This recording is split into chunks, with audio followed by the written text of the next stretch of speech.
አለይኩም ወራህመቱላሂ ወበረካቱ ድና የተከበራችሁ የቻናሌ ቤተሰቦች እንዴት ናችሁ? ከኔ ጋር አልሐምዱሊላህ ሁሉም ሰላም ነው። ዛሬ ደግሞ በአዲስ ቪዲዮ መጥቻለሁ ማለት ነው። የዛሬው ርዕሴ ቤትን በአነስተኛ ወጪ እንዴት መስራት እንችላለን የሚል አምስት መንገዶችን ይዤ መጥቻለሁ ማለት ነው። እህቶቼ እነዚህ መንገዶች ተጠቀሙባቸው። ያኔ ትምህርታዊ ነገር ነው ሀቂቃ ማለት ነው። ብትከታተሉት በደንብ አድርጎ ይጠቅማችኋል ብዬ አስባለሁ እህቶቼ። እና እስኪ እነዚህ ነገሮች ምን አይነት ስልት ናቸው? እነዚህ አምስቱ ዘዴዎች ልንገራችሁና ጠቃሚ ናቸው ወይስ አይደሉም የምትሉትን እናንተ ኮሜንት ላይ ትሰጡኛላችሁ ማለት ነው፣ አስተያየታችሁ እህቶቼ። እና እንግዲህ ቤት እንሰራ በጣም ወጭ አለ። የቤት ከወጭም ደግሞ ትልቅ ሀሳብ አለ። አንድ ሰው ቤት ይሰራ በጣም በሀሳብ ላይ ነው፣ ይወጠራል። እንዴት ይበቃኛል ወይ በቃ ያዋጣል፣ ያገባል፣ በጣም ብዙ ነገር ማለት ነው። ቤት ይሰራ በጣም ብዙ ሀሳብ አለበት። ስለዚህ እነዛን ነገሮች መጠየቅም ያለባችሁን ነገሮች ሰዎችንም ይሄን ነገር እንዲባደርገው እንደዚህ ይሆናል ብላችሁ ሰዎችንም መጠየቅ ማለት ነው።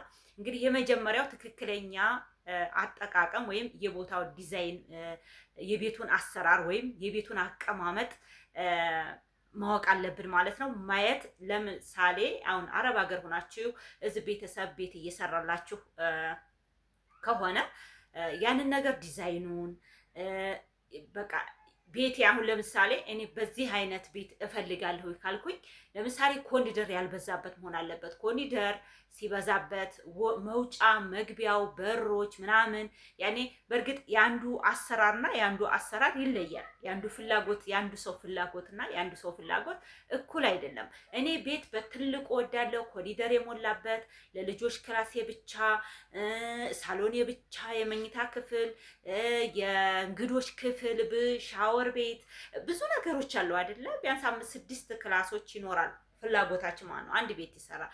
ግን እነዛን ፍላጎቶች መቀነስ ገባችኋ? ለምሳሌ ሽንት ቤት አብሮ መሰራት አለበት። የሻወር ቤት አብሮ መሰራት አለበት። ያንን ነገር እናንተው ይሆናል አይደለም? ትንሽ ስልት ማድረግ ይህን ነገር ባረግ ፍላጎታችሁ በበዛ ሰዓት ወጪውም እንደዛው እየጨመረ ነው የሚሄደው ማለት ነው። ስለዚህ እናንተ ፍላጎታችሁን አሳንሳችሁ እንዴት አድርጋችሁ ባለቤት መሆን እንደምትችሉ ማወቅ አለባችሁ ቶች እና ብዙ ፍላጎት ባላችሁ ሰዓት ብዙ ወጪ ይጠብቃችኋል።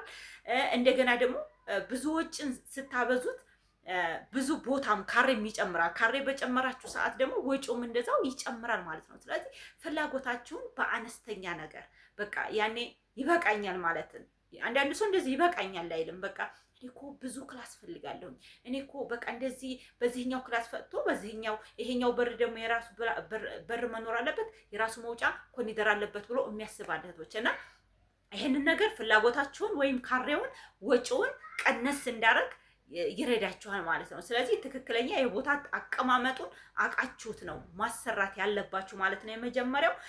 ሁለተኛው ደግሞ አማራጭ ወይም የግንባታ ቁሳቁሶችን የምታስቧቸውን ባንዴ መግዛት ገባችኋል? በአንድ ጊዜ ያንን ነገር ዛሬ ሌላውን ነገ ሌላውን ብላችሁ ሳይሆን በአንድ ጊዜ ካላችሁ በአንድ ጊዜ መግዛቱ ይሄም ደግሞ ያኔ ሀሳባችሁ እንዲቀንስ የሚያደርገዋል ማለት ነው። ሀሳባችሁ እንዲቀንስላችሁ ያደርጋችኋል ማለት ነው።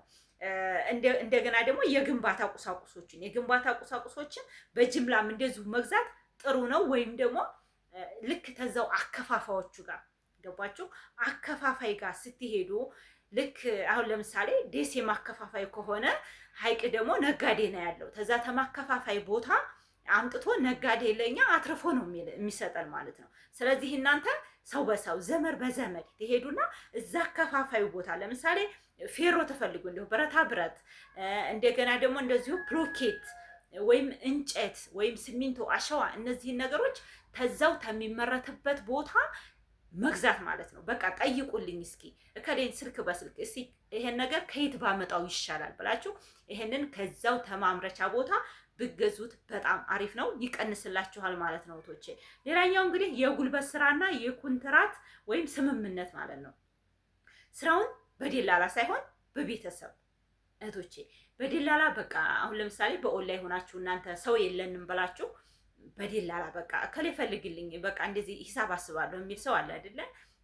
ድላላ በድላላ የሚሆን ነገር አንድ ድላላ የራሱ የሆነ ጥቅም አለው አይደለ? ድላላ ዙሮ ምንም ለጽጌ ካለህ አገኛለሁ ብሎ አይደለም ገንዘብ አገኛለሁ ከእናንተ ብሎ ነው እንጂ ካለህ አገኘዋለሁ ብሎ የሚሰራላችሁ የለም ማለት ነው። ስለዚህ ያን ደላላ ሳይሆን ዘመድ ጋር ትደውላላችሁ፣ ቤተሰብ ጋር ያ ሰውዬ ደግሞ እንደዚህ እንደዚህ እያለ ልክ አናጩንም ሆነ ወይም እንደዚሁ ብሎኬት የሚያመርተውን ሰውዬ ያንን ቤት የሚሰራውን ሰውዬ በዘመድ መፈለግ ማለት ነው።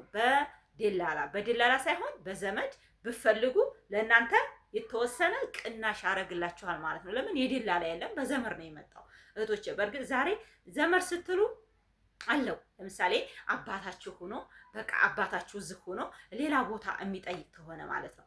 በተለይ እንደዚህ ትዳር ይቅርታ አድርጉልኝና ትዳር ያልያዙ እንደዚህ ወጣት ወንድሞቻችሁ ተሆኑ በቃ ማገኘት አለብኝ የሚል ይኖራችኋል ማለት ነው። አባታችሁ ብቻ ነው ተናንተ ተልጄ ብር አገኛለሁ ብሎ የማይሰራው አባታችሁ ብቻ ነው። ወንድማችሁ ግን ይሄን ነገር አድርግልኝ ታላችሁት ልክ ያንን ነገር የሚፈልገው እናንተ ስትልኩለት ወይም ፈቅዳችሁም ተሆነ ባፈቅዱም ተዛታ ነገር የሰራበትን ሊያነሳ ያስባል ማለት ነው። ስለዚህ ወንድሞች እንደዚህ ናቸው አብዛኛው ማለት ነው።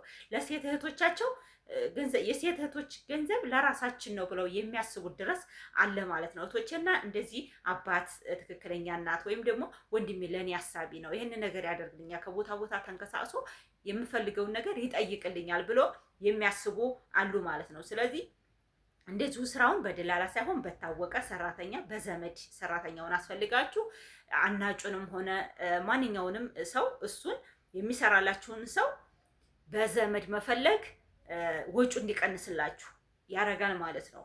ሌላኛው ሁሉንም በአንድ ጊዜ ለመጨረስ አለመሞከር። ለምሳሌ አሁን እናንተ ቢያንስ 4 ክላስ ቤት መስራት ተፈለጋችሁ 2ቱን ክላስ ሰርታችሁ 2ቱን ደግሞ በኋላ መስራት ማለት ነው። ይሄ ደግሞ ያኔ ባላችሁ ነገር ሰርታችሁ የሌላችሁን ደግሞ ወይም ተቤተሰብ ተበድሬ ይሄን መጨረስ አለብኝ፣ ተጓደኛ ብር ተበድሬ ዛሬ ሰው ማበደር ትቷል እህቶቼ። በእርግጥ ያኔ የሚያገኝ ይኖር ይችላል፣ ግን እንዴ ነው ያለ ሰው አሁን ብድር ምናምን ቢል አያገኝም። በተለይ ኢትዮጵያ ያለ ሰው እናንተ ትሻላላችሁ ብዬ አስባለሁ። በተለይ እንደዚህ ደሞዝ የወር ደሞዝ ያላችሁ እህቶች በቃ ነገ ጧት ዛሬ ያበድረኝና ነገ ሰጣለሁ ብትሉት ሊሰጣችሁ ይችላል። ወይም ልክ እንደናንተ የሚሰራ ሰው ሊሆን ይችላል እንጂ እንደዚህ ወይም ሀብታምን ጠይቃችሁት ስራ የሚሰራን ሰው ጠይቃችሁት ኢትዮጵያ ያለ ሰው አረብ ሀገር ለሚሰራ ሰው ብዙ ጊዜ የማበደር እንትን የለውም። በእርግጥ ዘመድና ዘመድ እኩል አይደለም እና በአንድ ጊዜ ጨርሳለሁ ቤቴ ተጀምሯል ወዲያውኑ መጨረስ አለበት ሳይሆን 2 ክላስ ተሰራላችሁ ደግሞ መልሳችሁ ደግሞ 2 ክላስ ወይም 1 ክላስ ለመጨመር ሰርታችሁ መሆን አለበት እንጂ እንደዚህ የብድር አለመዘፈቅ ጥሩ ነው ብዬ አስባለሁ ማለት ነው። እነዚህን ለእናንተ ጠቃሚ ናቸው ብዬ 5 ነገሮችን ይዤ መጥቻለሁ። እንደዚህ አድርጋችሁ ያለ መጨናነቅ ገባችሁ? ያለ መጨናነቅ ብዙ ተመስራት ብዙ ትንሽ ማሰብና እንደዛው ደግሞ ብዙ አለማጥፋት እህቶች እና እነዚህን ነገሮች ብዙ ደግሞ ፍላጎታችንን ብዙ አለማድረግ። በቃ ብዙ ፍላጎት ካለን እኛ የሆነ አለ አይደለ ድክመት ይመጣል። ገባችሁ? ይደክማችኋል። እናንተ ጊዜያችሁን እየጨረሳችሁ እየደከማችሁ ታዲያላችሁ ማለት ነው። ዛሬ ሁሉም ነገር በቃ ሲሚንቶ፣ ማሸዋ፣ ማንኛውም ነገር እየጨመረ ባለበት ሰዓት እናንተ ብዙ ስታስቡ ብዙ ትልቅ ቤት ስታስቡ እናንተ በቃ የመኖራችሁ እንትናችሁ በቃ እየቀነሰ ሞትም አለበት ብላችሁ ማሰብ አለባችሁ። ይሄን ነገር ነገቷ ጨርሼ አንድ ቤት ትጨርስ ቢያንስ አሁን የሆነች ልጅ በዙ አጋጣሚ 4 አመቱ ቤት ተጀመረ እስካሁን ድረስ አላለቀም። አስቡ እንግዲህ ማለት ነው። እና በጣም ከባድ ነው ደግሞ እዛ ሆናችሁ በቃ እንደዚህ ለቤተሰብ የምታደርጉ እህቶች በቃ አባቴ እንዲሆነ እናቴ እንዲሆነ የወንድሜ እንዲሆነ እያላችሁ የምታስቡ እህቶች አሳባችሁ ቶሎ ብሎ ያን የጀመራችሁን ነገር እንዳይጨረስ ይሆናል ማለት ነው። ስለዚህ እናንተ 4 አመት 5 አመት አንድ ቤት ተሰርቶ መቀመጥ ከባድ ነው እህቶች። ስለዚህ እናንተ አሳባችሁን ትልቅ ቤት 80 90 ታይሆን 60 ቅጠል 50 ቅጠል 52 ቅጠል አድርጋችሁ በቃ መጠን ያለች ቤት አስባችሁ እንዳአማችሁ ማሰራት አለባችሁ ብዬ አስባለሁ። እነዚህ ነገሮች ተጠቀሟቸው እህቶቼ፣ ጠቃሚ ነው ብዬ አስባለሁ። ኢንሻአላህ ኮሜንት ላይ እስኪ እንግዲህ ተኔ የቀረውን ደግሞ ይሄን ነገር ብናደርግ በጣም አሪፍ ነው ብላችሁ የምታስቡ እህቶች ኮሜንት ላይ ጻፉልኝ ይላለሁኝ። የዛሬው እንግዲህ በዚህ ነው እማበቃው ማለት ነው። አሰላሙ አለይኩም ወራህመቱላሂ ወበረካቱ። ላይክም ሰብስክራይብ አድርጉኝ። በዲያታ ነው መምጣት ያስኩት። ዋይፋይ አልቋል። ያው እንግዲህ ሳንቲም ወርዳ እስከማስሞላ ድረስ የአንድ አመት እንግዲህ እስከ 15,000 ብር ነው ብለዋል። የዛሬ አመት እኔ ያስሞላሁት ታረብ ሀገር እንደመጣው 10,000 ብር ነበር።